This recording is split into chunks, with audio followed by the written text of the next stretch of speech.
قوم لوط کا عذاب۔ حضرت لوط علیہ السلام اللہ کے نبیوں میں ایک بلند مقام رکھتے تھے۔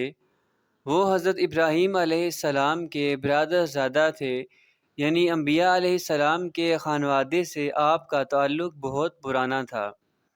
آپ حضرت ابراہیم علیہ السلام کے حکم پر مصر چھوڑ کر اردن کے علاقے مصدوم میں قیام پذیر ہوئے اور دین حق کی تبلیغ میں مصروف ہو گئے۔ حضرت لوط علیہ السلام نے مصدوم میں آ کر دیکھا کہ یہاں کے باشندے فواحش اور اخلاقی برائیوں میں اس قدر ملوث ہیں کہ خدا کی پناہ۔ ان میں بہت سی برائیاں تھیں، مگر ایک برائی تمام اقوام سے علیحدہ اور بڑھ کر تھی، اور وہ یہ کہ وہ مرد اپنی خواہشات نفسانی عورتوں کی بجائے مردوں سے پوری کر لیتے تھے۔ اس پر یہ کہ اپنی اس حرکت کا وہ کھلے عام فخر سے تذکرہ کرتے تھے اور اس بات پر خوش ہوتے اور مزید شہوت پاتے تھے۔ نبی حضرت لوط علیہ السلام نے ان کو بہت منع کیا اور بتایا کہ یہ برائی ہے، اور یہ بھی بتایا کہ ان سے پچھلی اقوام کیسے عذاب الہی سے دوچار ہوئیں۔ وہ اللہ کے حکم سے سرکشی برتنے پر ہی سزاوار ہوئیں، مگر اس قوم پر اس بات کا کوئی اثر تک نہ ہوا، بلکہ انہوں نے صاف کہہ دیا کہ لوط علیہ السلام کو وہ شہر ہی چھوڑ دینا چاہیے، کیونکہ وہ ان کا خاندان نیک ہے اور پاک ہے۔ مزید یہ بھی کہا کہ اگر آپ سچے ہیں تو خدا کا عذاب لا کر دکھائیں۔ اسی وقت میں حضرت ابراہیم علیہ السلام کو اللہ کے بھیجے ہوئے 3 آدمی ملے۔ آپ نے ان کی خوب خاطر تواضع کی۔ جب ان کو گھر لے گئے تو انہوں نے بتایا کہ ہم اللہ کے بھیجے ہوئے فرشتے ہیں اور قوم لوط کو تباہ کرنے کے واسطے مصدوم جا رہے ہیں۔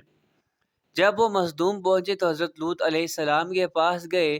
چونکہ وہ بہت حسین و جمیل لڑکوں کی صورت میں تھے، اس لیے لوط علیہ السلام ان کو دیکھ کر گھبرا گئے کہ قوم ان کے ساتھ نہ جانے کیا سلوک کرے۔ انہوں نے لوط علیہ السلام کو تسلی دی کہ آپ فکر نہ کریں، ہم اللہ کے فرشتے ہیں اور قوم ہمارا کچھ نہیں بگاڑ سکتی۔ اسی اثناء میں قوم کو خبر ہو گئی کہ حسین و جمیل لڑکے آئے ہیں۔ ان کے منہ میں پانی آیا اور وہ ان کے گھر پہنچے اور کہا کہ یہ لڑکے ہر صورت ہمارے حوالے کرو۔ انہوں نے بہت منع کیا، مگر وہ نہ مانے اور لگے دھمکیاں دینے۔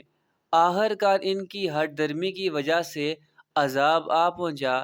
رات ہوئی تو حضرت لوط علیہ السلام اپنے خاندان سمیت گھر بار چھوڑ کر نکل گئے، اور تھوڑی دیر کے بعد ایک خوفناک اونچی چیخ نے پوری بستی کو تباہ کر دیا۔ پتھروں کی ایک خوفناک بارش نے ان کا نام و نشان ختم کر دیا۔ اگلے دن اس جگہ اس آبادی کا نشان تک نہ تھا۔ امریکہ کے محققین نے انتھک محنت سے تقریباً 10 سال کے عرصے میں ایک 3500 سال پرانا شہر دریافت کیا ہے۔ مسلسل تحقیق کے بعد امریکن محققین نے یہ دعویٰ کیا ہے کہ یہ شہر اللہ کے عذاب سے تباہ ہوا تھا، اور ان لوگوں نے یہ بھی دعویٰ کیا ہے کہ یہ شہر حضرت لوط علیہ السلام کی قوم کا تھا۔